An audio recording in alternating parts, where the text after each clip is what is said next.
WhatsApp everyone, welcome back to the channel. आप लोगों ने छोटे क्वेश्चंस कैश फ्लो के करे होंगे, काफ़ी अच्छी प्रैक्टिस भी करी होगी और अभी बारी आ गई है कैश फ्लो के बड़े क्वेश्चंस करने की। जो बड़ा 6 नंबर का सवाल आएगा कैश फ्लो में किस तरीके का आ सकता है, तो इस वीडियो में थोड़े से और बड़े क्वेश्चंस करते हैं। ऑल्दो जब आपने बेसिक्स करे होंगे तो मैंने वहाँ पर भी बड़े क्वेश्चंस करवाए हुए थे, तो आपने वो करे होंगे, देखे होंगे, प्रैक्टिस हुई होगी।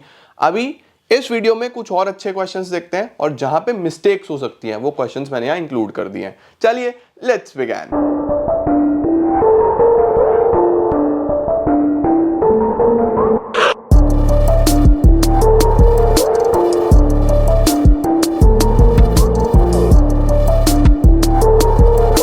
शुरू करते हैं हम लोग क्वेश्चन नंबर 1 के साथ। क्या है इस क्वेश्चन में, बड़े ध्यान से इस क्वेश्चन को देखो।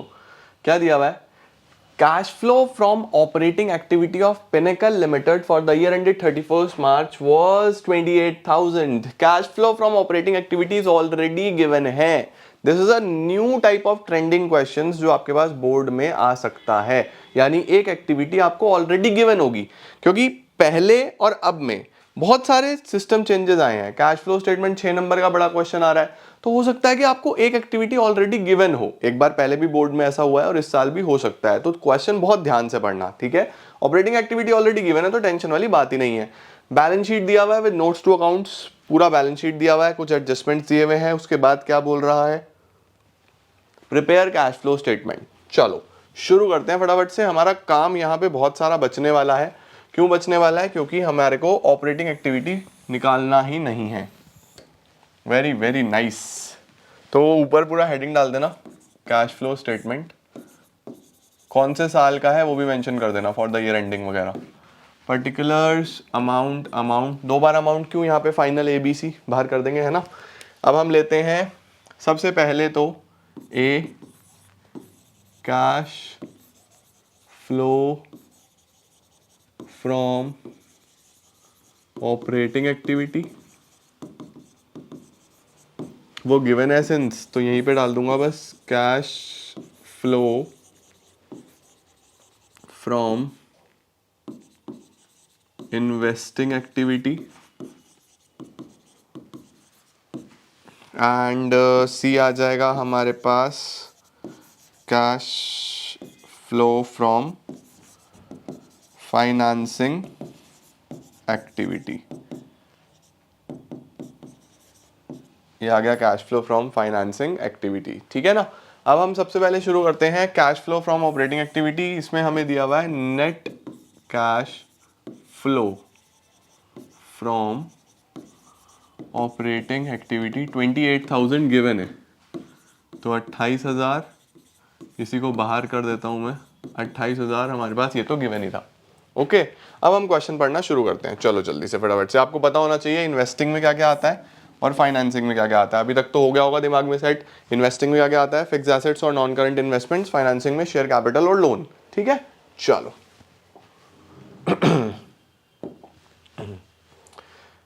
शुरू करते हैं हम लोग फटाफट से। 28,000 हम ऑलरेडी लिख चुके हैं। अब बैलेंस शीट पे एक बार नजर दौड़ाने से पहले मैं एडजस्टमेंट्स देख लूं। एक तो मशीनरी पे एडजस्टमेंट है, ओके, डिबेंचर पे एडजस्टमेंट है, ठीक है। 2 एडजस्टमेंट है। एग्जाम में भी आपकी मैक्सिमम 2 एडजस्टमेंट्स आएंगी, इससे ज्यादा एडजस्टमेंट नहीं आएगी। कैश फ्लो पे क्वेश्चन पे मैक्सिमम 2 एडजस्टमेंट होगी, इससे ज्यादा नहीं होंगी, तो स्ट्रेस फ्री रहना, ठीक है। घबराना मत कि पता नहीं क्या क्या आ जाएगा, कुछ नहीं। सबसे आसान क्वेश्चन कैश फ्लो का होगा एग्जाम में। चलो, share holders funds, share capital. Share capital पिछले साल कितना था? 5 लाख। इस साल कितना है? 9 लाख। 4 लाख बढ़ गया। क्या बोलते हैं सीधा सीधा? Issue of shares. शुरू करो जल्दी से फटाफट से। इशू ऑफ शेयर्स फाइनेंसिंग में लिखेंगे issue of shares 4 lakh rupees, sorted. उसके बाद क्या है sir? Issue of shares done. Then we have reserves and surplus. Reserves and surplus में हमारे पास कुछ खास काम है नहीं, क्योंकि ऑपरेटिंग एक्टिविटी में होता है सब कुछ रिजर्व्स एंड सरप्लस का। फिर भी एक बार नजर दौड़ा लेते हैं। सरप्लस दिया हुआ है, बैलेंस ऑफ P&L हमारे किसी काम का नहीं है। क्यों नहीं है सर किसी काम का? ऑपरेटिंग एक्टिविटी ऑलरेडी गिवन है। आगे चलते हैं। आपको अब देखो यहां से हिंट मिलेगा कि रिजर्व्स एंड सरप्लस, इसका मतलब सिर्फ और सिर्फ ऑपरेटिंग एक्टिविटी को इंपैक्ट करता है मेनली, ठीक है। चलो, non current liability, long term borrowing, note number 2। Long term borrowing में क्या दिया हुआ है? लॉन्ग टर्म बोरिंग में है सर 9% डिबेंचर्स। 9% है तो इसका इंटरेस्ट भी ध्यान से देखना पड़ेगा। करते हैं। डिबेंचर पहले कितने थे? डिबेंचर थे 2 लाख के, अभी है 3 लाख रुपए के, तो 1 लाख के डिबेंचर और इशू करे गए। चलो जी 1 लाख के डिबेंचर इशू करे गए, इंटरेस्ट लास्ट में करेंगे। Issue of debentures, issue of debentures 1 lakh rupees, 1 lakh loan से आ गया। इशू ऑफ शेयर भी हो गया, इशू ऑफ डिबेंचर भी हो गया। ओके, डिबेंचर 2 से 3, 1 लाख रुपए का इशू ऑफ डिबेंचर हो गया। इंटरेस्ट लास्ट में देखूंगा मैं। Current liabilities, trade payable, current liabilities का फिर से कोई खेल नहीं है, क्योंकि करंट लाइबिलिटी सीधा ऑपरेटिंग एक्टिविटी में एडजस्ट होती है, तो यहाँ टेंशन फ्री रहो। उसके बाद टोटल आ गया, खत्म भी हो गया लाइबिलिटी साइड। वाओ, अब चलते हैं एसेट्स पे। एसेट्स में है प्रॉपर्टी, प्लांट एंड इक्विपमेंट। अब देखो इस चीज का ध्यान रखना, as per the latest format of balance sheet आपको फिक्स एसेट नहीं दिया होगा। अब क्या दिया होगा? Property, plant and equipments. Property, plant and equipment का मतलब है हमारे पास टेंजिबल फिक्स एसेट्स, ठीक है, और इनटेंजिबल का अलग हेड होता है। सबसे पहले टेंजिबल में ही देख लेते हैं, नोट नंबर 3। नोट नंबर 3 में हमें प्रॉपर्टी, प्लांट एंड इक्विपमेंट में प्लांट एंड मशीनरी दिया हुआ है और एक्यूमुलेटेड डेब्ट दिया हुआ है, तो दोनों के अकाउंट बनेंगे, प्लांट एंड मशीनरी के भी और एक्यूमुलेटेड डेब्ट का भी। चलो शुरू करते हैं। नोट नंबर 1, नोट नंबर 1, एक तो हम प्लांट एंड मशीनरी का अकाउंट बनाने वाले हैं जो हमें दिया हुआ है। प्लीज़ प्रॉपर फॉर्मेट्स के साथ बनाना, पर्टिकुलर्स अमाउंट यहाँ फिल कर लेना। और एक एक्यूमुलेटेड डेप्रीसिएशन का अकाउंट बना रहा हूँ मैं, क्योंकि ये भी हमें गिवन है। एक प्लांट एंड मशीनरी और एक एक्यूमुलेटेड डेप्ट। एक्यूमुलेटेड डेप्ट का ओपनिंग इधर आता है, पिछले क्वेश्चन में भी मैंने आपको समझा दिया। By balance brought down to balance carried down, और यहाँ पे प्लांट एंड मशीनरी का ओपनिंग डेबिट में आएगा, to balance brought down by balance carried down. इसमें चेक करते हैं बैलेंस कितना कितना दिया हुआ था। हमें बैलेंस दिया हुआ था प्लांट एंड मशीनरी का 886, तो क्लोजिंग है 6,04,000, ओपनिंग है 6,04,886, 6,04,000, 8,86,000। एक्यूमुलेटेड डेप्ट का बैलेंस चेक करना है मुझे एक बार। एक्यूमुलेटेड डेप्रीसिएशन 80 और 140, ठीक है, 80 और 140। ओपनिंग क्लोजिंग नॉर्मली हमने फिल कर दिया, ठीक है। ये आप पिछली बार भी सीख के आए हो, अभी फर्स्ट पार्ट में मैंने आपको सिखाया अच्छे से। देखो 80 140, सर ये नेगेटिव है, इससे कोई इम्पैक्ट कुछ नहीं। ये नेगेटिव सिर्फ इसको शो करने के लिए है, एसेट में से एक्यूमुलेटेड डेप्ट माइनस होता है तो ये वैल्यू आती है। क्वेश्चन पे कोई इम्पैक्ट नहीं है इसका नेगेटिव होने का। क्या है जी? अब एडजस्टमेंट बड़े ध्यान से समझना बच्चे, यहाँ पे बहुत बच्चों के नंबर कटते हैं। अब machinery of the book value, बेटा मोस्ट इंपॉर्टेंट शब्द है ये, बुक वैल्यू। अगर यहाँ पे कॉस्ट प्राइस लिखा होता ना, तो कॉस्ट प्राइस में से एक्यूमुलेटेड डेप्ट माइनस होता है। बुक वैल्यू अगर लिखा हुआ है तो बुक वैल्यू में से एक्यूमुलेटेड डेप्ट ऑलरेडी माइनस हो चुका है। एक में माइनस हो चुका है, एक में से होता है। कॉस्ट लिखा होगा तो उसमें से माइनस होगा, बुक वैल्यू लिखा हुआ है तो ऑलरेडी हो चुका है। एक्यूमुलेटेड डेप्ट कितना देखो, depreciation provided thereon. Depreciation provided thereon का मतलब ये एक्यूमुलेटेड डेप्रिसिएशन है, ये याद रखना, ये करंट ईयर का डेप्ट नहीं है। This is accumulated depreciation. है कितना? 23,000, okay, and it was sold for 12,000। It was sold for 12,000। यहां से ध्यान देने वाला पॉइंट है। तो इसको कैसे और कहां पोस्ट करना है वो बहुत इंपॉर्टेंट है। अब देखो हमारे पास जो बुक वैल्यू ऑफ मशीन था वो 90 था, यानी डेप्ट लगने के बाद 90,000 रुपए उसका वैल्यू था, और 90 वाले पार्ट को आपने बेचा 12,000 के प्रॉफिट पे। ये नोट कर लेना, 90 वाले पार्ट को 12 के प्रॉफिट पे बेचा, तो 90,000 प्लस 12,000, जो इसका वैल्यू बन जाता है वो बनता है 1,02,000। ये आपका सेल है, 1,02,000 रुपए का सेल है, और जो एक्यूमुलेटेड डेप्ट है वो 23,000 है, ठीक है। 1,02 का सेल और एक्यूमुलेटेड डेप्ट 23,000। चलो 1,02,000 का तो सेल है बाय बैंक, ये हमारे पास सेल है 1,02,000 का, सही है। और जो एक्यूमुलेटेड डेप्ट आया वो आया 23,000, 23,000। इसी को हम यहाँ पे भी लिखेंगे, टू प्लांट एंड मशीनरी 23,000, ठीक है। और जो प्रॉफिट है उसको इधर लिख दो, टू स्टेटमेंट ऑफ P&L 12,000 रुपये का प्रॉफिट आ गया। क्लियर हो गया? और तो कुछ गिवन नहीं है बस क्वेश्चन में इससे रिलेटेड, बस यही सब गिवन था। एक मशीनरी जिसका बुक वैल्यू 90 था, डेप्रिसिएशन 23 का लगा टोटल, वो हमने यहाँ लिख दिया 23 का डेप्रिसिएशन, 12,000 के प्रॉफिट पे 12,000 का प्रॉफिट यहाँ आ गया। Done, sorted. करंट ईयर का डेप्रिसिएशन निकाल लो भाई। Depreciation for current year, all दो इसकी कोई ज़रूरत नहीं है हमें। सर ज़रूरत क्यों नहीं है? क्योंकि ये ऑपरेटिंग में जाएगा, ऑपरेटिंग ऑलरेडी गिवन है। 140 प्लस 23 163, 163 माइनस 80 इज 83, ये हमने बैलेंस में निकाल दिया। ठीक है, अब ये जो निकाला ये बेसिकली कहाँ जाना था? ये ऑपरेटिंग एक्टिविटी में प्लस होना था, non cash non operating depreciation, है ना। ये हम ऑलरेडी ऑपरेटिंग गिवन है तो इसका कोई काम नहीं है, बैलेंस कहीं वैसे ही नहीं जाता। ये प्लांट एंड मशीनरी में इधर आ ही चुका है, ठीक है, ये इधर आ गया। तो अब देखो ये तो कहीं जाना नहीं, ये बैलेंस है, बैलेंस कहीं वैसे ही नहीं जाता। Statement of P and L जो प्रॉफिट है, ये प्रॉफिट आपके पास जाता है ऑपरेटिंग एक्टिविटी में जो गिवन है। सेल 1,02,000 रुपए की सेल, ये आप ले आओ, sale of plant and machinery investing में, sale of plant and machinery 1,02,000। अब बैलेंस करके परचेज भी निकाल दो बस जल्दी जल्दी से फटाफट से।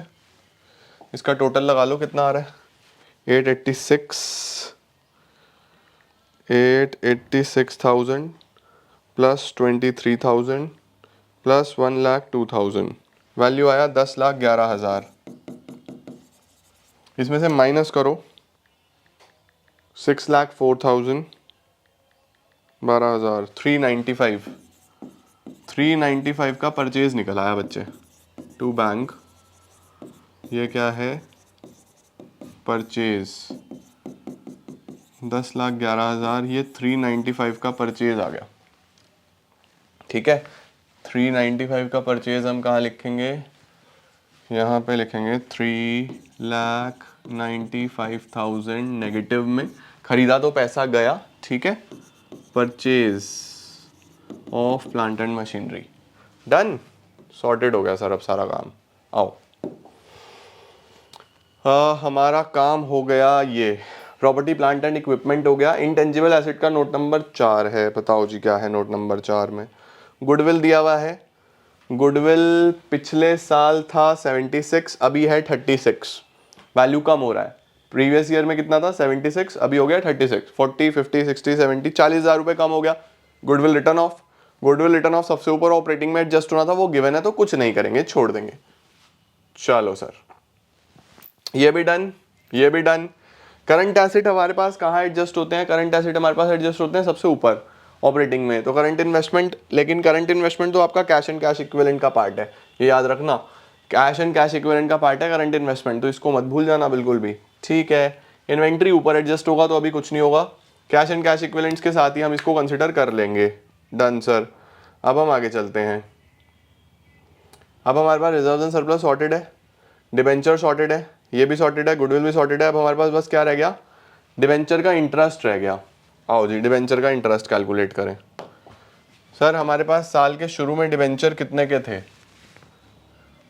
देखो, साल की शुरुआत हो रही है 1 अप्रैल 2018 और ख़त्म हो रहा है 31 मार्च 19 में। मेरे पास साल के शुरू में जो डिबेंचर थे वो थे 2 लाख रुपए के। साल के शुरू में 2 लाख के डिबेंचर थे, लास्ट में 3 लाख हो गए, तो 1 लाख के डिबेंचर और इशू करे गए हैं। इट मींस इस 2 लाख पे तो पूरे साल का ब्याज देना ही था 9% के हिसाब से, ये तो देना ही था क्योंकि इनका कुछ हुआ ही नहीं। 2 लाख का लोन पहले से था, पहले दिन से था, और लास्ट में 3 लाख हो गया, यानी 1 लाख का लोन और ले लिया, तो उस 2 लाख का तो कुछ हुआ ही नहीं ना, तो वो तो एज इट इज रहेगा, इस पे तो देना ही देना है। अब 1 लाख जो नए डिबेंचर इशू करे गए थे, लिखा है 9% डिबेंचर फॉर इशूड ऑन 1 अप्रैल 18, इसी डेट पे इशू कर दिए गए थे। जो नए डिबेंचर है ना 1 लाख के, वो इसी डेट पे इशू कर दिए गए थे, तो इस पे भी पूरे साल का ही इंटरेस्ट देना पड़ेगा। तो आप देखोगे कि 3 लाख रुपए पे 9%, 3 लाख पे 9% अगर हम चलें तो 27,000 रुपए का इंटरेस्ट बैठता है, वो आप यहाँ पे लिख दोगे। इंटरेस्ट ऑन डिबेंचर 27,000 रुपीज़, ये आप करोगे माइनस इशू ऑफ डिबेंचर से पैसा आया, ये भी हमारे पास इशू ऑफ शेयर से ही पैसा आ गया, सेल परचेज ये हमने एडजस्ट कर दिया। बस चलो अब शुरू करते हैं फटाफट से। यहाँ पे क्या आ रहा है, पॉजिटिव वैल्यू आ रहा है, नेगेटिव वैल्यू आ रहा है, यहाँ पे तो नेगेटिव वैल्यू आएगा सर। 395 minus 395 minus 1,02,000 293। इसी 293 को यहाँ हम बाहर भेज देंगे। 2,93,000 दैट टू नेगेटिव। अगर नेगेटिव आए तो उसको क्या बोलते हैं, net cash used in investing activity. ठीक है, फाइनेंसिंग की बात कर लेते हैं एक बार फटाफट से। फाइनेंसिंग में तो पॉजिटिव ही आएगा। 4 और 1 5 लाख, 5 लाख में से 27,000 अगर चला गया तो बचा 4,73,000। 473 पॉजिटिव का ये बाहर आ गया। इसको क्या बोलूँगा, net cash flow from financing activity. एक बार इतना चेक करो फटाफट से, एक ही जगह कर देता हूँ सो दैट आप इसको स्क्रीनशॉट ले पाओ। लो, अब हम इसके फाइनल एंड की तरफ चलते हैं। अब हमें क्या करना है, इसके अंदर बस फाइनल करते हैं a plus B plus C, A plus B plus C. यहाँ पे अब हम लिखेंगे कि a plus B plus C total कितना आ रहा है। तो हमारे पास हो गया है sir 28,000 positive plus 473,000 positive minus 2,93,000। 2,08,000 rupees यहाँ पे हमारे पास एक वैल्यू आ रही है। 2,08,000 रुपीज़ हमारे पास वैल्यू आ गया। अब इसमें हमें ऐड करना पड़ेगा opening cash and cash equivalents. Opening वाले में हमारे पास क्या क्या गिवन है सर। ओपनिंग वाले में बच्चों याद रखना कि हमें ये देखो, कैश एंड कैश इक्विवेलेंट में ये तो टोटल हो गया, इसे तो छोड़ दो। एक तो कैश एंड कैश इक्विवेलेंट्स ही दिए हुए हैं और एक करंट इन्वेस्टमेंट्स भी दिए हुए हैं। ठीक है, तो 140 और 20, 140 और 20 कितना हो गया, 160। 160 तो वहां पे लिख दो, 160 यहाँ आ गया। तो हमारे पास जो फाइनल वैल्यू आया 000,086,368, ये आपके closing cash and cash equivalent के बराबर होना चाहिए। जो क्लोजिंग में आना चाहिए वो 368 आना चाहिए। आओ चेक करें, क्या 368 क्लोजिंग में आ रहा है। क्लोजिंग में क्या क्या दिया हुआ है हमारे पास, हमारे पास क्लोजिंग में है एक तो 238 और 130, इनको जोड़ दो तो 368 ही आ रहा है। इट मीन्स हमने हमारा कैश फ्लो स्टेटमेंट पूरा बिल्कुल ठीक बनाया है। ठीक है, ओपनिंग वाले आपको उस a प्लस बी प्लस सी में जोड़ने हैं तो क्लोजिंग के बराबर आने चाहिए, बस इस बात का ध्यान रखना।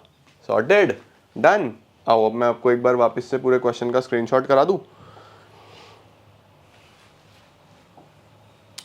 ये आ गया आपका पूरा क्वेश्चन जो हमने कैश फ्लो पे बनाया है। ठीक है, इसके नोट्स अगर आपको देखने हैं तो बस 2 अकाउंट बने हैं इसके नोट्स के नाम पे, और कुछ नहीं बना। डन। चलो सर, अब चलते हैं हम नेक्स्ट क्वेश्चन की तरफ। What is the next question.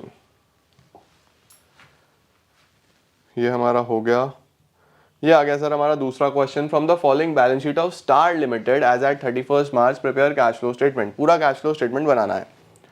ठीक है जी, एक बार बैलेंस शीट पे नजर मार लेते हैं, कुछ अलग तो नहीं दिख रहा। Share holders fund, share capital, reserves and surplus, debenture दिए हैं, बैंक लोन दिया हुआ है। अब देखो बैंक लोन लाइबिलिटी है। ठीक है, उसके बाद ट्रेड पेबल दिया हुआ है। ट्रेड पेबल के बाद हमारे पास एसेट्स में प्रॉपर्टी प्लांट इक्विपमेंट दिया हुआ है, नॉन करंट इन्वेस्टमेंट दिए हुए हैं, बाकी सब सोबर दिख रहा है अभी तक। कैपिटल रिजर्व मुझे थोड़ा सा यहाँ डिफरेंट दिखाई दे रहा है। जनरल रिजर्व यूजुअली इसमें होता है लेकिन इसमें कैपिटल रिजर्व है तो इसका ट्रीटमेंट देखेंगे। उसके बाद sir property plant and equipment, machinery cost पे दी हुई है, एक्यूमुलेटेड डेब्ट दिया हुआ है। अब देखो मशीनरी कॉस्टिंग, पिछला क्या था, machinery of the book value, इसीलिए डाला है मैंने क्वेश्चन क्योंकि यहाँ नंबर कटते हैं। मशीनरी का कॉस्ट है इस बार 20,000 रुपये। Okay, during the year non current investment में प्रॉफिट हुआ है। ठीक है, डिवेंचर हमने रिडीम करे हैं 1 अप्रैल पे। टैक्स 15,000 का पे करा गया है, इंटरिम डिविडेंड पे करा गया है, board has propose final dividend. ठीक है, डन सर, शुरू करते हैं, आ जाओ। शानदार क्वेश्चन है ये। स्टार्ट करते हैं हम लोग फॉर्मेट के साथ। बनाओ जल्दी से अपनी अपनी नोटबुक्स में फॉर्मेट बना लो बच्चे सभी लोग, ताकि हमारा अब पर्टिकुलर अमाउंट भर लेना खुद से, इतना मैं उम्मीद करके चल रहा हूँ कि आप कर लोगे बेसिक सी चीज़। Cash flow from operating activity सबसे पहले, उसके बाद इसमें सबसे पहले चाहिए होता है नेट प्रॉफिट बिफोर टैक्स। हाँ शॉर्ट फॉर्म्स लिख दूँ थोड़ी सी, ठीक है फुल फॉर्म लिख लेना। नेट प्रॉफिट बिफोर टैक्स हम नोट नंबर 1 में बनाएंगे, तो यहाँ नोट नंबर 1 मैंने मेंशन कर दिया। फिर adjustment for non cash and non operating items हम लोग करेंगे। उसके बाद हमारे पास एडजस्टमेंट करने के बाद ऑपरेटिंग प्रॉफिट आ जाएगा, operating profit before working capital changes. ये करने के बाद फिर हम लोग पहुंच जाएंगे कैश जनरेटेड फ्रॉम ऑपरेशंस पे, कैश जनरेटेड फ्रॉम ऑपरेशंस, बस इसमें से इनकम टैक्स माइनस करेंगे और हमारा ऑपरेटिंग एक्टिविटी पूरा हो जाएगा। फिर हम बी पे चलते हैं। बी क्या है हमारे पास, cash flow from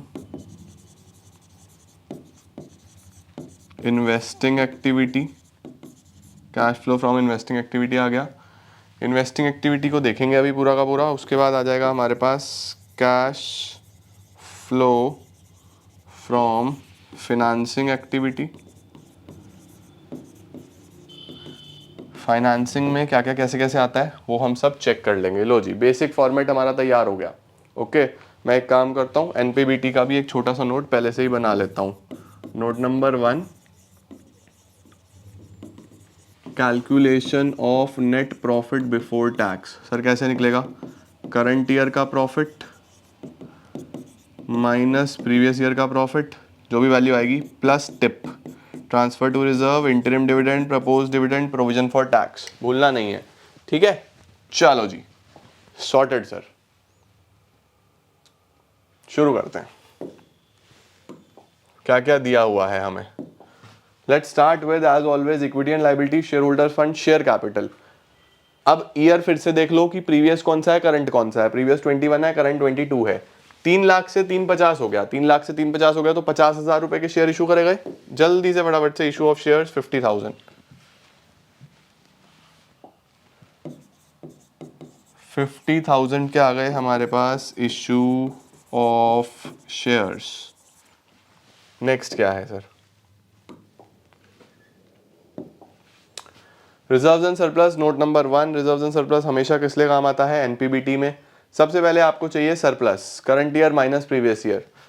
35 minus 30, 35 minus 30 ये आपको लिखना पड़ेगा, current year minus previous year. 35 minus 30 ये आ गया 5,000। अब उसको ऐड करना है आपको transfer to general reserve. General reserve में पिछले साल कितना पैसा था, जनरल रिजर्व में पिछले साल 20,000 थे, इस बार 33,000 है। 20 से 33 तो 13,000 रुपए जनरल रिजर्व में डाले। लास्ट ईयर में 20 थे, इस बार 33 है। 13,000 और डल गए ना। 13,000 को क्या करें, ऐड करो। 13,000 इज ट्रांसफर टू रिजर्व, ये इधर आ गया। देन हमें एक वैल्यू दिया हुआ है कैपिटल रिजर्व का। तो कैपिटल रिजर्व क्या है, कोई ना कोई कैपिटल नेचर का प्रॉफिट हुआ होगा, उसका पैसा यहाँ ट्रांसफर करा होगा। जैसे हमने सपोज कोई बिल्डिंग वगैरह खरीदी होगी या बिजनेस खरीदा होगा सस्ते में, उसका पैसा यहाँ ट्रांसफर करा होगा कैपिटल रिजर्व में। या फिर हमने शेयर फॉरफिट करे होंगे, उसका पैसा यहाँ ट्रांसफर करा होगा। वी नेवर नो क्या है, किस चीज का पैसा है। तो ये P&L में तो जा नहीं रहा, प्रॉफिट एंड लॉस पे तो इंपैक्ट कर नहीं रहा। तो उस तरीके से अगर देखा जाए तो पैसा बाहर से आ भी नहीं रहा, जा भी नहीं रहा, तो इसको अभी फिलहाल हम कहीं भी एडजस्ट नहीं करेंगे। बाकी क्वेश्चन में देखता हूं आगे क्या इंफॉर्मेशन है, उसके अकॉर्डिंगली चलेंगे। फिलहाल कैपिटल रिजर्व का कोई काम नहीं है, ठीक है। P&L हो गया, जनरल रिजर्व हो गया, सॉर्टेड। चलो नेक्स्ट क्या है, शेयर कैपिटल हो गया, रिजर्व्स एंड सरप्लस हो गया। नॉन करंट लाइबिलिटीज में long term borrowing, debenture. Debenture पिछले साल कितने के थे, 1 लाख के थे, अभी हो गए 80,000। 1 लाख के डिबेंचर थे, अभी 80,000 के हो गए हैं। इसका मतलब आपने पेमेंट करा लोन का, रिडेम्पशन करा डिबेंचर का, 1 लाख से 80,000 हो गए, तो 20,000 का आप लिखोगे redemption of debentures. Redemption of debentures 20,000 रुपये, या आप माइनस कर दो। रिडेम्पशन ऑफ डिवेंचर्स आपने 20,000 पेमेंट कर दिया होगा, इंटरेस्ट वगैरह मैं लास्ट में देखूंगा, इस पर डिवेंचर का इंटरेस्ट लास्ट में देख लेंगे। करंट लाइबिलिटी आ गई। करंट लाइबिलिटी में मेरे पास सबसे पहले तो बैंक लोन लिखा हुआ है। अब बैंक लोन है तो सीधा जाएगा फाइनेंसिंग एक्टिविटी में। कितने का लोन था पहले? 25,000 रुपये का, अभी हो गया 15,000 रुपये का। इट मीन्स 10,000 का लोन आपने पे कर दिया, तो मैं यहीं पे लिख दूंगा payment of bank loan. Payment of bank loan 10,000 rupees का आपने लोन पे कर दिया। ऑल्दो ये करंट लाइबिलिटी में दिया था, but bank loan, bank overdraft, ये याद रखना आपको फाइनेंसिंग एक्टिविटी में आता है, ठीक है। नेक्स्ट क्या है हमारे पास? Trade payable. Trade payable being a normal current liability 60 से 165, 60 से 165, 1,05,000 से बढ़ गया, लाइबिलिटी बढ़ गया तो हम भी ऐड करेंगे। 60 से 165, तो यहाँ पे बिफोर वर्किंग कैपिटल चेंजेस में इंक्रीज इन करंट लाइबिलिटी 1,05,000 बढ़ गया तो हम भी ऐड कर देंगे। कौन सा करंट लाइबिलिटी है, पूरा नाम लिख देना। ट्रेड पेबल था आई गेस, तो ट्रेड पेबल लिख देना, जो भी है वो लिख देना। हाँ, ट्रेड पेबल है, ठीक है। Liability side sorted. लाइबिलिटी में यही था, हमने पूरा लाइबिलिटी साइड सॉर्ट कर दिया। अब चलते हैं एसेट्स में। एसेट्स में सबसे पहले क्या दिया हुआ है देखो, नॉन करंट एसेट, वही property plant equipment and intangible assets, ये हेडिंग डलता है। अब याद रखना, property plant and equipment note number 2। Machinery दिया हुआ है, कॉस्ट पे और एक्यूमुलेटेड डेप्रिसिएशन दिया हुआ है, ओपनिंग क्लोजिंग बैलेंस दिए हुए हैं। अब अकाउंट बनाना शुरू करते हैं। मशीनरी और एक्यूमुलेटेड डेप्रिसिएशन नोट नंबर 2 बनेगा sir. Note number 2 machinery account,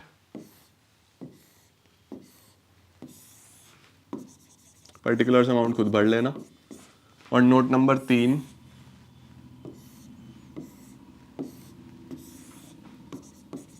accumulated dep account, ये note number 3। By balance brought down, opening balance, to balance carried down, closing balance, ठीक है। एसेट की बात करूं, to balance brought down, opening balance, by balance carried down, closing balance, ठीक है। सबसे पहले बैलेंस कितने कितने दिए हुए हैं चेक करवा दो सर जल्दी से। बैलेंस दिए हैं हमारे पास मशीनरी का तो 350 470, 350 470 यानी 470, और एक्यूमुलेटेड डेप का 50-60, जितना मेरी ध्यान गया 50-60, यस 50 एंड 60। एडजस्टमेंट इसकी अब बहुत इंपॉर्टेंट है, उसको ध्यान से करना है। क्या है हमारे पास एडजस्टमेंट में? देखो लास्ट क्वेश्चन और इस क्वेश्चन में क्या फ़र्क है, इसीलिए मैं एक क्वेश्चन डाल रहा हूँ, मुझे पता है तुम गलती करोगे इसके अंदर। ध्यान से, during the year machinery costing, बेटा कॉस्ट प्राइस दिया हुआ है। पिछली बार बुक वैल्यू दिया हुआ था, बुक वैल्यू में से डेप ऑलरेडी माइनस हो चुका होता है, कॉस्ट में से माइनस होना होता है। ओके, तो कॉस्ट कितना है 20,000 रुपए का, जिस पे डेप कितना लगा पूरा का पूरा साल में, पूरे जीवन में 15,000 रुपए। तो 20,000 की मशीन थी जिस पे 15 का डेप लगा चुके हो, तो आज का वैल्यू कितना बैठा इसका 5,000, ये इसका बुक वैल्यू आ गया। देखो तो कॉस्ट में से एक्यूमुलेटेड डेप आपने हटा दिया तो बुक वैल्यू आ गया 5,000 आ गया।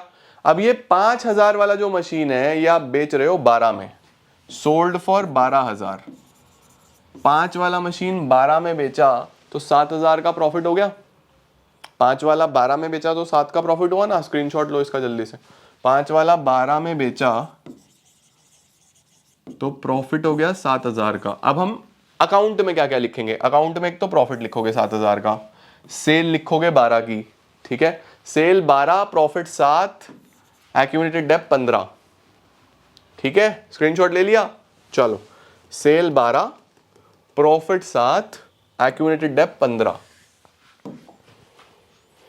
Cell 12, profit 7, accumulated dep 15। Accumulated dep इधर से आता है 15, ये गया टू मशीनरी अकाउंट में क्योंकि ये तो ट्रांसफर हुआ एज इट इज इधर। यहाँ पे क्या लिखूंगा? By accumulated dep. ये क्या है? बाय बैंक, ये आपकी सेल है। और ये आपका प्रॉफिट है, to statement of P and L. Sort हुआ, समझ आया? वही काम हो रहा है हर क्वेश्चन में, बस वो वही घुमा सकता है कि कौन सा बुक वैल्यू है, कौन सा कॉस्ट है। ये दो चीजें क्लियर कर ली तो कोई चक्कर ही नहीं है, नंबर कट ही नहीं सकते। बस अब वैल्यू निकाल लो। 60 और 15 75, 75 माइनस 50 25, 25 का देखो आपका करंट ईयर का डेप्रिसिएशन आ गया। अब इस पे आ जाते हैं। 470 और 15 485, 485 और 10 495 और 2 497। 497 में से 357 हटाना है। 497 में से 7 हटाओ तो 490, 490 में से 350 हटाओ तो 140। लो जी, ये आपकी परचेज निकल गई टू बैंक, ये है परचेज। अब इतने क्वेश्चंस करने के बाद आपको एक चीज का क्लैरिटी तो आ गया होगा कि इसमें जो भी चीज होती है वो फाइनेंसिंग में कभी नहीं जाती। इसमें से दो आइटम्स हमेशा इन्वेस्टिंग में जाती है, सेल परचेज, दो आइटम्स हमेशा ऑपरेटिंग में जाती है, डेप्रिसिएशन और प्रॉफिट या लॉस। चार ही चीजें निकलती हैं इन अकाउंट से, दिमाग में सेट कर लो। चार ही चीजें होंगी, दो इन्वेस्टिंग में जानी है सेल परचेज, दो ऑपरेटिंग में जानी है प्रॉफिट लॉस और डेप्रिसिएशन। ठीक है, तो देखो अब बैलेंस, बैलेंस कहीं जाता नहीं है तो बैलेंस सॉर्ट कर दो। बैलेंस कहीं जाता नहीं है, काम खत्म। ये दो जगह अपने आप आ गया 15 15। डेप्रीसिएशन 25,000 रुपए का करंट ईयर का डेप्रीसिएशन सबसे ऊपर प्लस,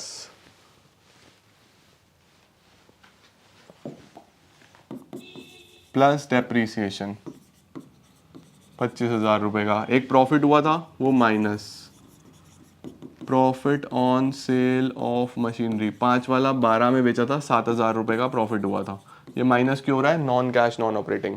ठीक है, उसके बाद एक परचेज और एक सेल इन्वेस्टिंग में आ जाएगा।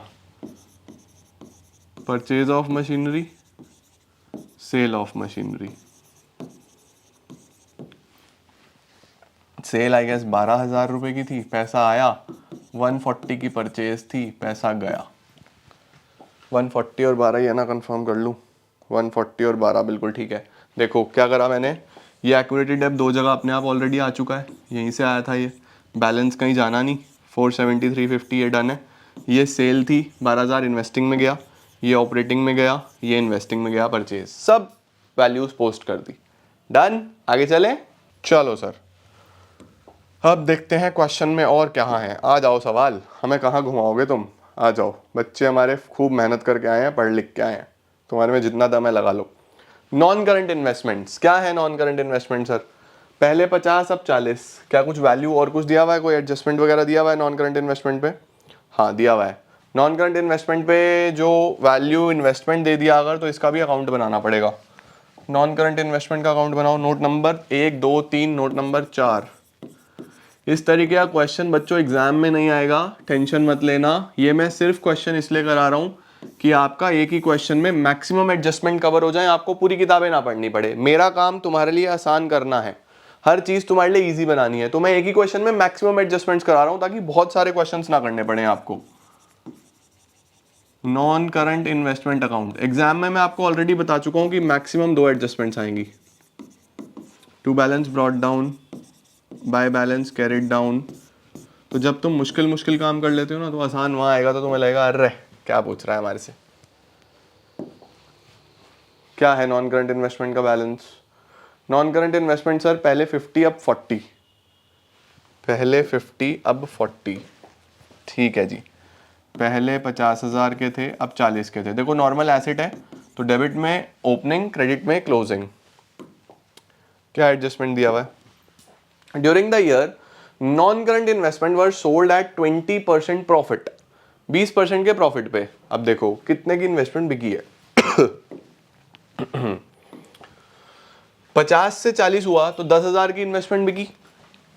10,000 वाला इन्वेस्टमेंट 20% के प्रॉफिट पे बिका, तो 10,000 का 20% 2,000, वैल्यू कितना आया? 12,000, है ना। ये 12,000 आपकी सेल है, तो by bank this is sale, 12,000 की सेल है। और टू, अब यहां आती है मेन बात, देखो जो 2,000 का प्रॉफिट आया ना उसको आप क्या लिखते हो? To statement of profit and loss. तो ये non cash non operating items में ऊपर जाके माइनस हो जाता है। लेकिन क्वेश्चन क्या बोल रहा है? हमने statement of profit and loss में ट्रांसफर ही नहीं करा, हमने इस प्रॉफिट को सीधा कहां डाल दिया? कैपिटल रिजर्व में। डायरेक्टली हमने इसको कैपिटल रिजर्व में डाल दिया, P&L को इंपैक्ट ही नहीं करा इसने। देखो which is transfer to capital reserve. अगर कैपिटल रिजर्व में गया, P&L पे इंपैक्ट ही नहीं करा, तो कैश फ्लो पे भी वो इंपैक्ट नहीं करेगा, क्योंकि हम वहां ऑपरेटिंग प्रॉफिट ढूंढ रहे थे। ऑपरेटिंग प्रॉफिट तो तभी आता ना जब P&L पे आइटम आती इंपैक्ट करता, इंपैक्ट ही नहीं करा, हमने सीधा कैपिटल रिजर्व में डाल दिया। तो इस बात को याद रखना बच्चों, अगर कोई चीज सीधा कैपिटल रिजर्व में चली गई, इसने P&L पे इंपैक्ट नहीं करा, तो ये हमारे कैश फ्लो में भी नहीं आएगा। Very good point. ठीक है, ये बहुत कम सवाल है इस तरीके के, तो आपको देखना है। बैलेंस कहीं नहीं जाएगा, ओपनिंग क्लोजिंग का बैलेंस कहीं नहीं जाएगा। Sale of non current investment 12,000 रुपए की, ये आपको बस दिखानी पड़ेगी। 12,000 की sale of non current investment investing activity में, sale of non current investment 12,000 किलो जी, एक और 12,000 आ गया, 12,000 हो गए यहाँ पे हमारे पास। अब चलते हैं नेक्स्ट के ऊपर, डिवेंचर के ऊपर एडजस्टमेंट है, अभी देख लेंगे। टैक्स के बारे में कुछ बोला गया है, tax paid during the year दिया हुआ है, इंटरिम डिविडेंड दिया हुआ है। ठीक है, आ जाओ बस आगे चलते हैं। This is sorted, non current investment हो गया। करंट एसेट्स पे आ जाते हैं। अब करंट एसेट्स में कैश एंड कैश इक्विवेलेंट का तो लास्ट में एडजस्टमेंट होगा। फिलहाल मुझे क्या एडजस्टमेंट करना है, एक तो इन्वेंट्री का, एक ट्रेड रिसीवेबल का। ठीक है, इन्वेंट्री से शुरू करता हूँ। इन्वेंट्री 30 से 52 बढ़ गया तो माइनस करो। 22,000 से बढ़ा, 22,000 से बढ़ा है तो हम करेंगे minus, less increase in inventory 22,000, मैं तो माइनस कर दूंगा इसको। ओके, उसके बाद और क्या है, और है मेरे पास ट्रेड रिसीवेबल 40 से 60, ट्रेड रिसीवेबल भी बढ़ गए, ये भी लेस करूंगा। इंक्रीज इन ट्रेड रिसीवेबल 40 से 60, 20,000 रुपये से ये बढ़ गए, ये भी मैंने कम कर दिया। सॉर्ट हो गया, दिस इज ऑल्सो सॉर्टेड, ये भी हो गया। इन्वेंट्री हो गया, ट्रेड रिसीवेबल हो गया, कैश एंड कैश इक्विवेलेंट का हमने कुछ करना नहीं है। Capital reserve sorted, general reserve done, ये सब हो गया हमारा काम। ड्यूरिंग द ईयर मशीनरी वाला पॉइंट कर चुका हूँ, during the year non current investment कर चुका हूँ। डिबेंचर वर रिडीम्ड ऑन 1 अप्रैल 21। आओ जी डिबेंचर्स की बात करते हैं अब। डिबेंचर 1 अप्रैल 21 पे ही रिडीम करे गए थे। 1 अप्रैल 21 का मतलब क्या है शुरू में, हाँ जी ठीक है जी। 1 अप्रैल 21, 31 मार्च 21, शुरू में डिबेंचर कितने के थे, डिबेंचर थे 1 लाख रुपए के। साल के शुरू में आपके पास बच्चे 1 लाख के डिबेंचर थे, लास्ट तक जाते जाते ये 80,000 हो गए। ठीक है, अब मुझे ये चीज दिमाग में बिठानी है कि 1 लाख का लोन मेरे पास साल के शुरू में था, साल का एंड होते होते वो लोन सिर्फ 80,000 रह गया। 20,000 पे कर दिया, 80 तो रहा, इसका मतलब 80 पे तो आपको इंटरेस्ट देना ही देना है पूरे साल का, क्योंकि वो तो लोन आपका अभी भी है। जो 20 रिडीम करे हैं वो कब करे हैं, क्वेश्चन बोल रहा है शुरू में ही कर दिए, 1 अप्रैल 21 पे ही कर दिए। The debentures were redeemed on 1 अप्रैल 21, यानी साल के शुरू में ही डिबेंचर रिडीम हो गए। इसका मतलब यहीं पे 20,000 रुपए का पेमेंट कर दिया, तो साल के शुरू में ही आपके डिबेंचर 80 के रह गए, 80 के रह गए, लास्ट तक 80 ही है, तो ना और डिबेंचर इशू करे ना ही और पेमेंट करा, तो 80 पे इंटरेस्ट देते पूरा, 80 पे 12%, 80,000 पे 12% आपको पूरे साल का इंटरेस्ट देना है। 80,000 पे 12%, 9600 का इंटरेस्ट ऑन डिबेंचर निकल आएगा, स्क्रीनशॉट ले लेना। 9600 का इंटरेस्ट ऑन डिबेंचर, आ जाओ 9600 का interest on debenture, interest on debenture 9600, नीचे माइनस ऊपर प्लस, 9600 यहीं पे प्लस कर देंगे। Interest paid on debenture 9600, non operating है, इंटरेस्ट एक नॉन ऑपरेटिंग पार्ट होता है, इसीलिए यहाँ पे प्लस होता है। ओके चलो नेक्स्ट पे चलते हैं। अगला क्या दिया हुआ है सर, हमारा 1 2 3 हो गया, नंबर 4 पे दिया हुआ है 15,000 का टैक्स हमने दिया है। अब सर टैक्स को लेके कोई भी इंफॉर्मेशन नहीं थी, सीधा जानकारी कोई नहीं थी, कोई प्रोविजन नहीं था, स्ट्रेट फॉरवर्ड मुझे एडजस्टमेंट आया। वो क्या आया, टैक्स पेड 15,000। अगर आपने टैक्स 15,000 पे कराया और कोई डेटा ही नहीं है, तो इसी को प्रोविजन फॉर टैक्स मानो, इसी को टैक्स पेड मानो। ठीक है, 15,000 को ही टैक्स पेड यहाँ पे माइनस करूँगा, माइनस टैक्स पेड ऑपरेटिंग में 15,000 रुपये, यही माइनस हो जाएगा, और यही 15,000 रुपये हम प्रोविजन फॉर टैक्स में ले लेंगे। यहाँ पे प्रोविजन फॉर टैक्स 15,000 हम यहाँ पे ले लेंगे। तो कुछ जानकारी नहीं है, तो जितना टैक्स पेड उतना ही प्रोविजन फॉर टैक्स। ठीक है, नोट करो जल्दी से। अब हम आगे चलते हैं, हमारा ये वाला काम भी हो गया है। नेक्स्ट एडजस्टमेंट क्या दिया है हमें, टैक्स पेड हो चुका है। Interim dividend paid during the year 25,000। Interim dividend फिर से एडजस्टमेंट दो जगह जाएगा। 25,000 का पेमेंट हुआ है तो यहीं पे आएगा इंटरिम डिविडेंड 25,000, और इसी इंटरिम डिविडेंड को हम यहाँ पे लिखेंगे cash flow from financing activity में। इंटरिम डिविडेंड पेड 25,000 यहाँ माइनस वहाँ प्लस। ओके सॉर्टेड सर, ये भी हो गया। इंटरिम डिविडेंड के बाद क्या लिखा हुआ है, अब देखो एक और इंपॉर्टेंट पॉइंट। क्वेश्चन में लिखा हुआ है the board has proposed final dividend for the previous year at 10%। जो कंपनी है, जो बोर्ड ऑफ डायरेक्टर्स हैं, उन्होंने फाइनल डिविडेंड प्रपोज करा था कि हम इतना डिविडेंड देंगे। ठीक है, बट जो शेयर होल्डर्स हैं, शेयर होल्डर्स ने didn't approve the propose dividend. Share holder ने बोला कि ठीक है भैया, हम अप्रूव नहीं कर रहे, हमें डिविडेंड नहीं चाहिए, कुछ नहीं। ये अप्रूव ही नहीं हुआ। अगर अप्रूव नहीं हुआ, अगर ऐसा लिखा आ जाए कि the share holders did not declare या अप्रूव द प्रपोज डिविडेंड, तो उस सिनेरियो में कोई पैसे का लेन देन नहीं होता, ये कैश फ्लो में रिकॉर्ड नहीं होगा। ठीक है, इसका ध्यान रखना।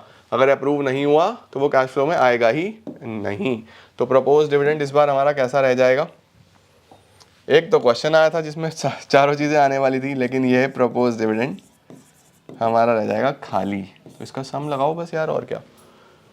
25 और 5 40, 40 और 1 50 और 8 58,000। 58,000 रुपीज़ का बच्चे एनपीबीटी आ गया। चलो ऑलमोस्ट डन है हमारा काम। 58,000 रुपीज़ का net profit before tax. Then operating profit पे चलते हैं। ऑपरेटिंग प्रॉफिट कितना आ रहा है, 58 प्लस 25, 58 प्लस 25 प्लस 9600 माइनस 7,000, 85,600 का operating profit before working capital changes आ गया। ये एडजस्ट करो, यहाँ से आपका कैश जनरेटेड फ्रॉम ऑपरेशंस निकलेगा 1,05,000 माइनस 22,000 माइनस 20,000, 63,000 ये वैल्यू आ गई।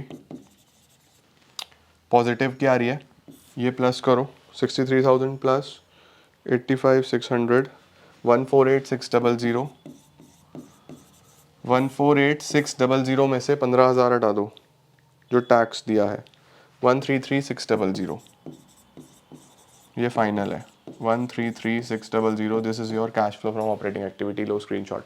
Operating activity sorted. Let's move to investing activity now. अच्छा, इसको बोलना क्या है, पॉजिटिव आया है तो net cash flow from operating activity, full form लिखना। ठीक है, अगला क्या है, ये नेगेटिव में आ जाएगा। 1,40 नेगेटिव का है और 12 और 12 24,000 हटाने हैं। 1,40 में से 24 हटाओ तो 1,16,000 नेगेटिव आ जाएगा। 1,16,000 नेगेटिव, तो इसको क्या बोलूँगा, net cash used in investing activity. Net cash used in investing activity 1,16, 140 minus 24। Confirm करके चल रहा हूँ ताकि गलती ना हो कोई भी। सॉर्टेड। चलो सर, यहाँ पे बता दो, नेगेटिव वैल्यूज़ काफ़ी दिखाई दे रही हैं, पहले नेगेटिव ही कर लेता हूँ। 25,000, 9600, 10,000, 20,000, 50,000, 14,600।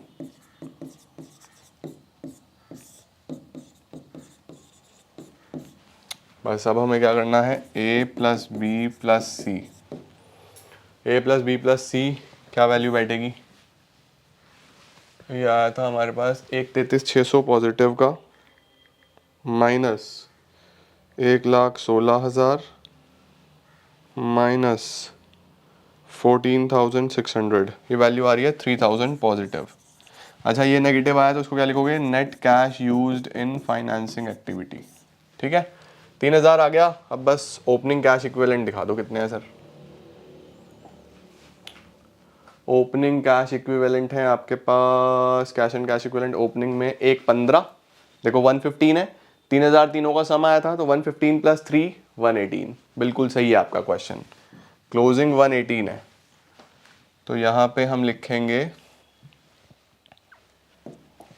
ऐड करेंगे opening cash and cash equivalent, तो किसके बराबर आना चाहिए वो, closing cash and cash equivalent के बराबर आना चाहिए। 1,15,000 इसमें जोड़ा, 1,18,000 आपका फाइनल आंसर है। This is your opening and this is your opening cash and cash equivalent, ये रहे 115, closing cash and cash equivalent ये रहे, this was NPBT। Sorted.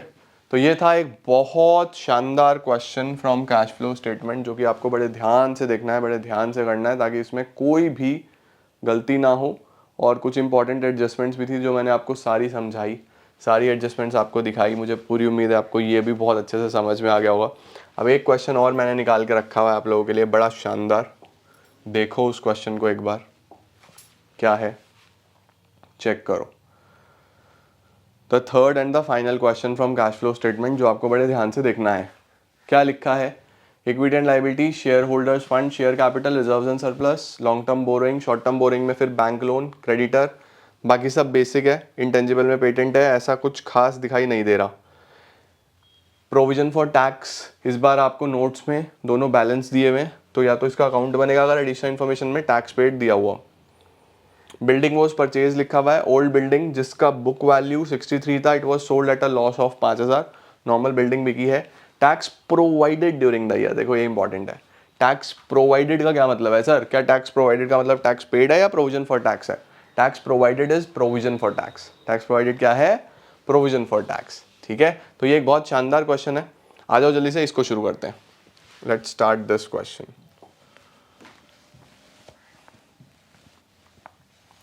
Cash flow एक ऐसा चैप्टर है बच्चे, एफर्ट लगाओगे ना तो मज़ा आ जाएगा, आपको सब आता होगा। एफर्ट नहीं लगेगा कैश फ्लो में तो दिक्कत है। पर्टिकुलर्स, अमाउंट, अमाउंट, अब मैं शॉर्ट शॉर्ट में कर रहा हूँ, ठीक है। Cash flow from operating activity, cash flow from investing activity, cash flow from financing activity, then we have net profit before tax, उसके बाद adjustment for non cash non operating items, उसके बाद operating profit before working capital changes, उसके बाद cash generated from operations.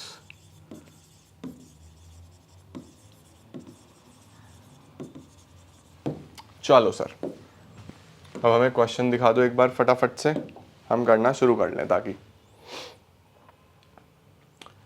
देखो जी, फटाफट से इसको आप एक बार देखो। ये क्वेश्चन पूरा का पूरा वैसे आप ही ट्राई करो, मैं आपको पूरा क्वेश्चन ब्रीफ करता हूं, आप इसको ट्राई करो अपने आप से, ठीक है। आपने फॉर्मेट बनाया, अब शुरू करो जल्दी से करना। क्या करोगे सबसे पहले, सबसे पहले क्या करोगे, शेयर कैपिटल दिया हुआ है, शेयर कैपिटल पिछले साल 4 लाख था, इस साल 6 हो गया, तो 2 लाख रुपए बढ़ गया। 2 लाख रुपए आप बोलोगे इशू ऑफ शेयर्स, फाइनेंसिंग में डाल दो इशू ऑफ शेयर्स।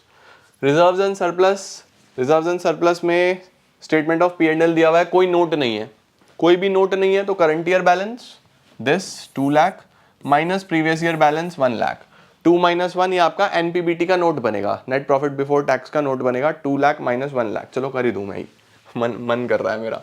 2 लाख का आ गया इशू ऑफ शेयर्स, यहां पे लिख देता हूं इशू ऑफ शेयर्स 2 लाख, और NPBT में यही बना लेता हूं, current year minus previous year, कितना कितना था ये, था sir 2 lakh minus 1 lakh, 2 lakh minus 1 lakh, 1 lakh बचेगा, ठीक है। चलो अब चलते हैं क्वेश्चन पे। क्वेश्चन में और क्या क्या डेटा है, क्वेश्चन में दिया हुआ है और बच्चे, नॉन करंट लाइबिलिटी में लॉन्ग टर्म बोरोइंग्स यानी लोन, लोन पिछले साल हमारे पास 2 लाख का था, अभी हो गया 1 लाख, 2 लाख से 1 लाख, इसका मतलब आपने पेमेंट करा होगा। चलो long term borrowings, payment of borrowings, payment of borrowings हुआ है 1 लाख, पेमेंट हुआ है तो पैसा जाएगा। ठीक है सर, पेमेंट ऑफ बोरोइंग्स हो गया, सॉर्टेड। उसके बाद क्या है हमारे पास, करंट लाइबिलिटी में एक बैंक लोन है। बैंक लोन पिछले साल 10,000 का था, इस साल 0 है। बैंक लोन अगर 0 है हमारे पास तो उसका मतलब हमने पेमेंट कर दिया, पेमेंट ऑफ बैंक लोन 10,000 रुपये, ये भी गए हमारे पास से। नेक्स्ट क्या है सर, बैंक लोन हो गया। उसके बाद वी हैव क्रेडिटर्स। क्रेडिटर्स एक नॉर्मल करंट लाइबिलिटी है आपकी, ये कम हो गई है 60 से 45, 15,000 से कम हुआ तो हम भी कम कर देंगे। 15,000 से कम हुआ हम भी कम कर देंगे, लेस कर देंगे, डिक्रीज इन क्रेडिटर्स। ठीक है, उसके बाद हम चलते हैं नेक्स्ट शॉर्ट टर्म प्रोविजन में। प्रोविजन फॉर टैक्स ही होगा, हम क्वेश्चन पढ़ चुके हैं। Short term provision note number 1, देखो लिखा हुआ है provision for tax, opening 40, closing 70, यही बना दूं, opening 40, closing 70, provision for tax.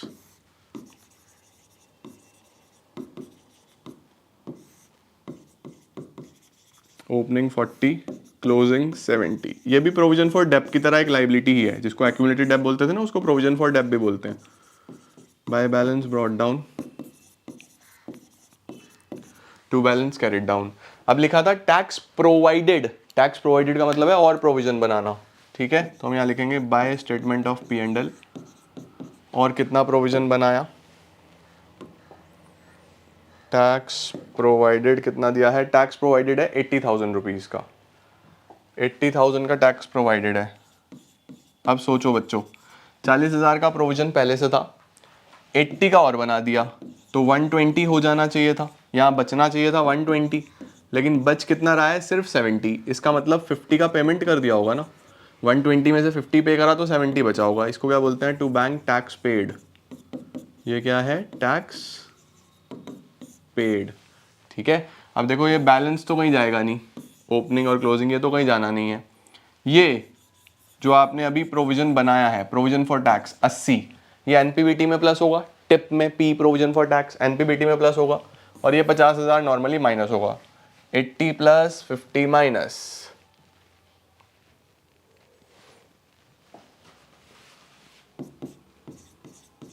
Eighty plus provision for tax 50 minus, यहाँ पे सबसे नीचे 50,000 टैक्स पेड के नाम से, 50,000 यहाँ पे आपका माइनस टैक्स पेड, ये आपका माइनस हो गया। चलो सर, अब और क्वेश्चन दिखा दो जल्दी से, क्या है, लाइबिलिटी खत्म, यस सर, लाइबिलिटी खत्म, एसेट्स पे चलते हैं। एसेट्स में नॉन करंट एसेट में सबसे पहले as always property plant and equipment and intangible. Property plant equipment का खेल कर लेते हैं पहले। प्रॉपर्टी प्लांट एंड इक्विपमेंट देखो, ओपनिंग में भी 6 लाख था, क्लोजिंग में भी 6 लाख था। नोट में तो कुछ है नहीं इसके बारे में, इंफॉर्मेशन में है लेकिन। बिल्डिंग खरीदी थी एक 75,000 रुपये की, और एक ओल्ड बिल्डिंग थी वो बेची हुई थी। आओ चलो बनाना पड़ेगा,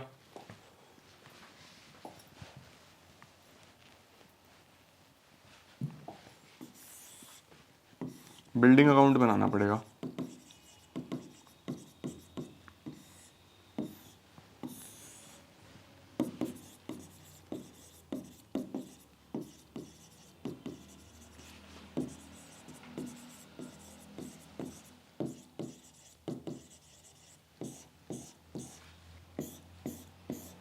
छः लाख 6 लाख, ठीक है, ये तो हो गया हमारा एक पर्टिकुलर सेगमेंट।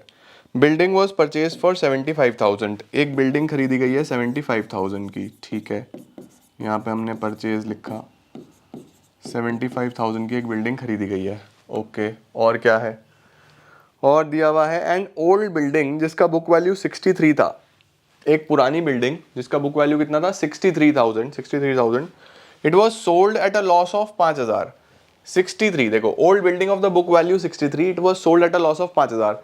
63 इसका आज का वैल्यू है, 5 के लॉस पे बिकी तो 58 में बिकी है ना, 58 में ये बिक गई। बाय बैंक 58,000 में ये सेल हो गई, बाय स्टेटमेंट ऑफ P&L 5,000 इसका लॉस आ गया। बस सॉर्ट हो गया क्वेश्चन। ये आ गया आपके पास 6,75,000। इतना आपका होना चाहिए था वैल्यू, बट 675 की जगह ये कितना आ रहा है, 663 आ रहा है।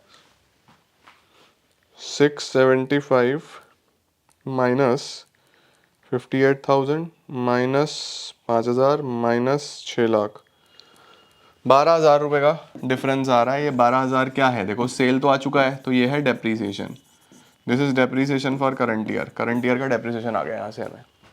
ओके, अब क्या करना है sir, opening balance closing balance तो कहीं जाएंगे नहीं, ये तो सॉर्टेड है हमारे। परचेज जाएगा इन्वेस्टिंग में 75,000, सेल जाएगा इन्वेस्टिंग में 58,000। आओ, 75 की परचेज, 58 की सेल। 75 की परचेज पैसा गया, 58 की सेल पैसा आया। Purchase of building, sale of building, purchase of building, sale of building, 75 और 58। आओ जी, उसके बाद आपको पता है स्टेटमेंट ऑफ P&L में 5,000 रुपये, एक तो ये आ गया नॉन ऑपरेटिंग लॉस, इसे तो यहाँ जोड़ दो, add loss on sale of building,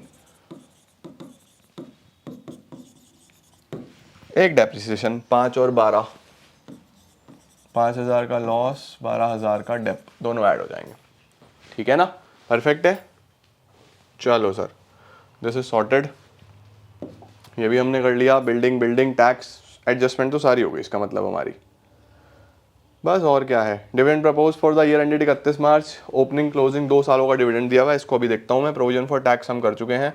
property plant and equipment, ये हमारा काम हो गया। इनटेंजिबल एसेट पेटेंट के बारे में क्या बोल रहा है क्वेश्चन। पेटेंट पिछली बार 50 था, इस बार 45 है। पेटेंट हमारे पास कम हो गया, 50 से 45 हो गया, तो इसको हम बोलेंगे कि यार 5,000 कम हो गया, नहीं अमोर्टाइज हो गया है ना। बढ़ता है इंटेंजिबल एसेट तो हम उसको कंसिडर करते हैं परचेज, कम होता है तो अमोर्टाइज। 5,000 रुपये यहाँ पे ऐड करोगे, अमोर्टाइजेशन ऑफ पेटेंट, 5,000 हमने पेटेंट के ऐड कर दिए। चलो सर, और दिखाओ फटाफट से क्या है अब हमारे क्वेश्चन में। प्रॉपर्टी प्लांट हो गया, पेटेंट हो गया। नॉन करंट इन्वेस्टमेंट के बारे में क्या बोल रहा है। नॉन करंट इन्वेस्टमेंट शुरू में थी ही नहीं, अब हो गई 75, तो खरीद ली।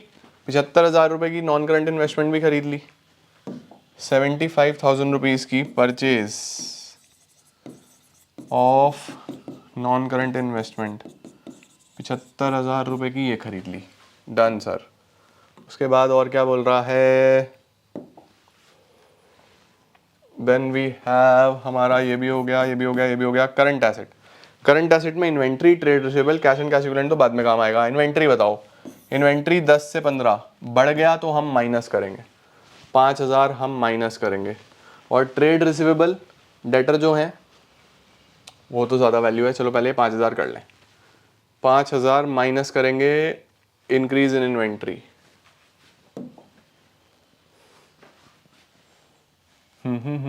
माइनस होगा इंक्रीज इन इन्वेंट्री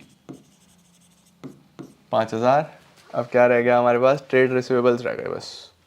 वो कितनी वैल्यू के थे, एक 20 से एक 95, क्या डिफरेंस आता है एक 20 से एक 95, 75,000। बढ़ रहे हैं तो माइनस करेंगे, इंक्रीज इन ट्रेड रिसीवेबल 75,000, ये भी माइनस कर दो, सॉर्टेड, बस खत्म। एक चीज़ रह गई बस आई थिंक, ट्रेड रिसीवेबल भी हो गए हमारे। ठीक है जी, कैश एंड कैश इक्विवेलेंट भी हो गया हमारा। कैश एंड कैश इक्विवेलेंट का तो बाद में काम है, नोट्स में प्रोविजन हो चुका है। प्रपोज डिविडेंड रह गया।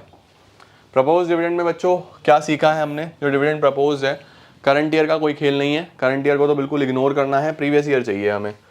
तो 21 और 22 को तो भूल जाओ बिल्कुल ही।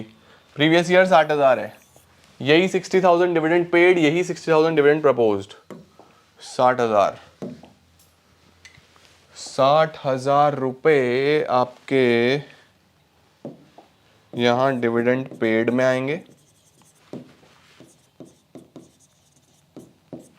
और यही 60,000 यहाँ प्लस होगा प्रपोज डिविडेंड। डन सर, खत्म। फाइनल वैल्यू बताओ। 180 और 60, 240 का तो एनपीबीटी आ गया। 2,40,000 रुपये का आ गया हमारे पास एनपीबीटी। ठीक है, operating profit before working capital changes 240 plus 10 250 plus 12 262, 262। 262 में सब माइनस करना है। 75 580 और 95 माइनस कर दो। 262 माइनस 95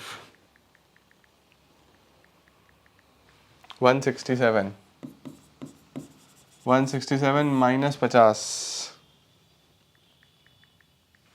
117,000 सॉर्टेड। इसको पॉजिटिव है तो net cash flow from operating activity. ठीक है जी, यहाँ पे नेगेटिव आएगा 150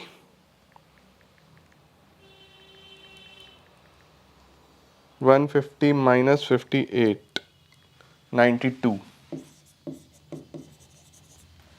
सही है जी, ये नेगेटिव आएगा तो नेट कैश यूज्ड। उसके बाद हमारे पास आएगा